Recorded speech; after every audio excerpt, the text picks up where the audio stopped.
Over the years, many people have reported seeing unidentified objects and going through portals where strange creatures were waiting for them.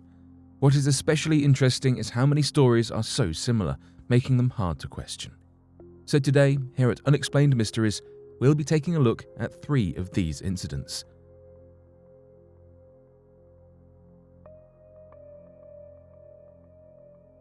The strange Harry Turner incident.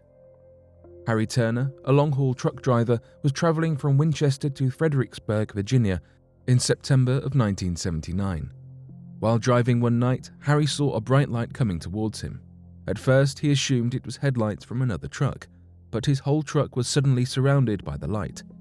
Harry couldn't control the steering wheel, and the truck now seemed to be floating. Before he could try to do anything else, the truck door was opened by something invisible. He felt something holding onto him, but it was too strong to fight. He pulled out his gun and fired all 8 rounds.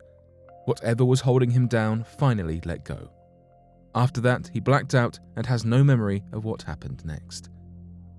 He woke up in a warehouse parking lot in Fredericksburg, nowhere near where he last remembered being.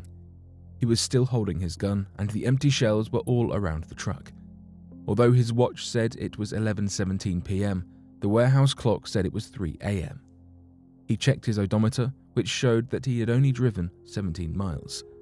However, he knew the trip should have been around 80 miles. Harry's memory of the rest of that night came back slowly. Eventually, he remembered being taken to some sort of aircraft.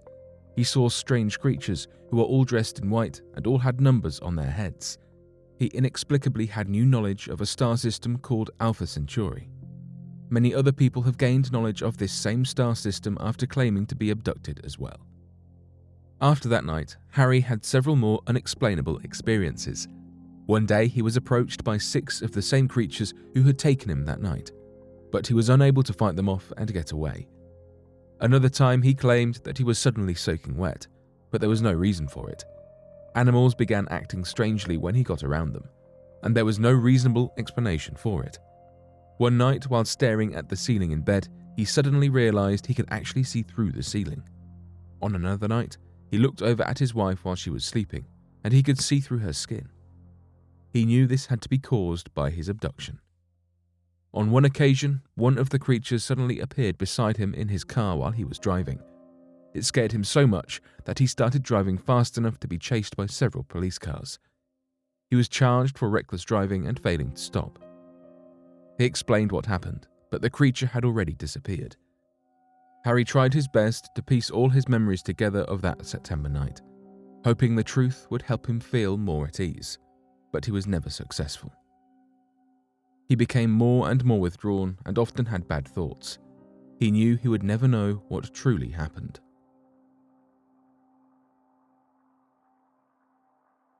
The Mann family. On June 19, 1978, John and Gloria Mann were driving from Reading, Berkshire to Brockworth, Gloucestershire with their 2 children, Natasha and Tanya, and John's sister Frances.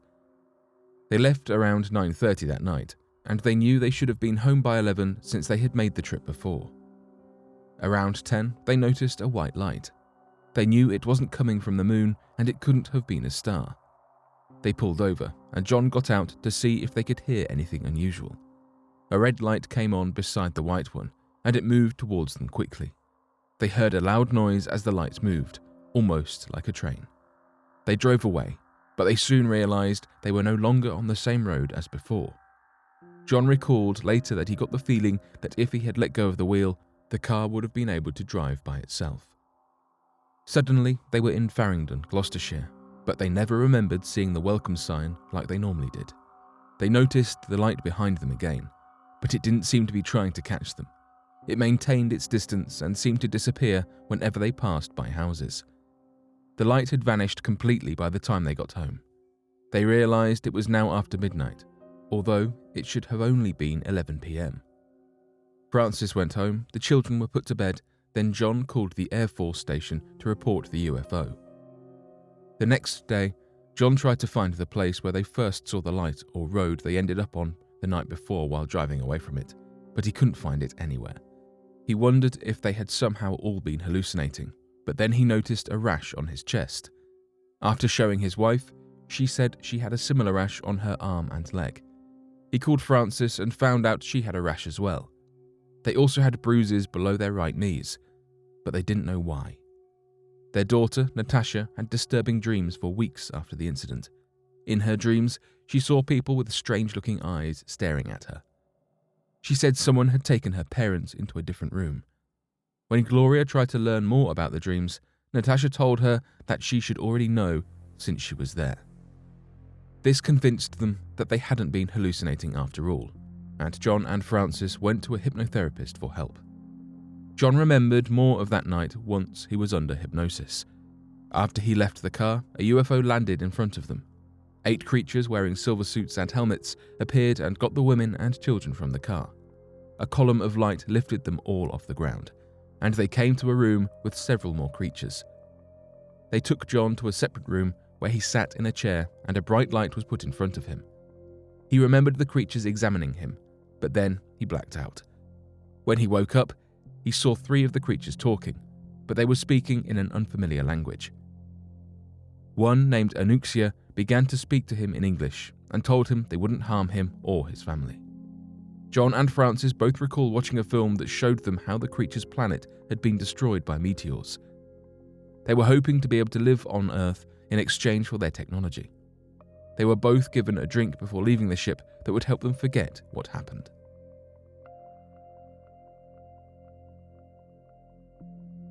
Salyut 7 Angels. In July of 1984, cosmonauts on the Soviet space station Salyut 7 reported seeing a strange orange light. The space station was suddenly surrounded by the light, and it even came through the walls of the station. The light was so bright, the crew temporarily went blind. Once they regained their vision, they looked through the portholes for the source of the orange light. They thought there may have been an explosion somewhere since the Salyut 7 had experienced fires and other types of emergencies already, but they found nothing of the sort. Instead, the cosmonauts claimed to have seen 7 angels floating around right outside the station. They said the angels looked similar to humans, but with wings and halos. The angels stayed close to the space station for another 10 minutes. Then they disappeared. 12 days later, a team from the Soyuz T-12 spacecraft joined the Salyut 7 crew. Just a short time later, they saw the same orange light. The light surrounded the space station, and they saw the angels outside again. This time, the crew said that the angels were as big as an airliner. The Soviet Union decided that this discovery should remain top secret, and they ordered the crew not to tell anyone what they saw. Some tried to dismiss these claims by saying that the crew were hallucinating.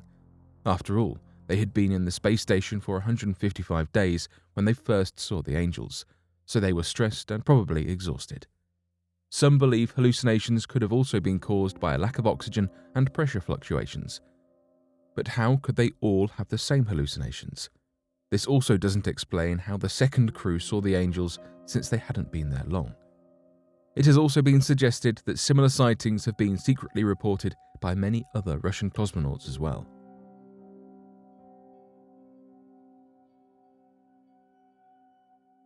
But what do you make of these interesting events? Do you feel they are believable, or could all these people have been hallucinating? Be sure to let us know your thoughts in the comment section below and help us by growing this community while working to solve these unexplained mysteries. Thank you for watching, and don't forget to subscribe for more videos.